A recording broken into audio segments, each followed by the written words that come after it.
દાહોદ જિલ્લાના ઝાલોદ ખેતીવાડી સંઘ ખાતે ખાતર મેળવવા માટે ખેડૂતોને ભારે હાલાકીનો સામનો કરવો પડી રહ્યો છે।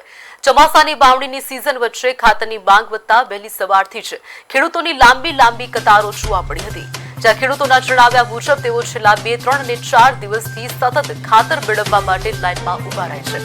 ઘણા ખેડૂતોને 10 કિલોમીટરથી વધુ દૂરના ગામડાઓમાંથી દરરોજ આવવું પડે છે અને ભાડાનો ખર્ચ પણ કરવો પડે છે। ખેડૂતોનો આક્ષેપ છે કે કલાકો સુધી ભૂખ્યા તરસ્યા લાઇનમાં ઉભા રહ્યા બાદ પણ ઘણી વખત તેમનો નંબર આવે તે પહેલા જ ખાતરનો જથ્થો પૂર્ણ થઈ જાય છે। પરિણામે બીજા દિવસે ફરીથી લાઇનમાં ઉભા રહેવાની ફરજ પડે છે।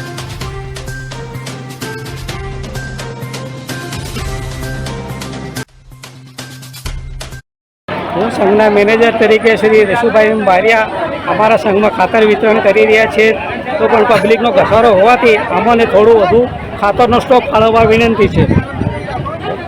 તમારું નામ? અમારું નામ બારિયા રસુભાઈ માનાભાઈ, સંઘના મેનેજર શ્રી રસુભાઈ માનાભાઈ બારિયા છે। માટે મારે કહેવાની મારી વિનંતી એટલી જ છે કે વધુમાં વધુ સ્ટોક આપવામાં આવે અને જે ખેડૂતોને જે હાલાકીનો સામનો કરવો પડી રહ્યો છે આ સામનામાંથી આ લોકો બહાર આવે એવી મારી સરકારશ્રીની વિનંતી છે। આપનું નામ? અનિલભાઈ ગરાસિયા, આમ આદમી પાર્ટી પ્રમુખ ઝાલોદ।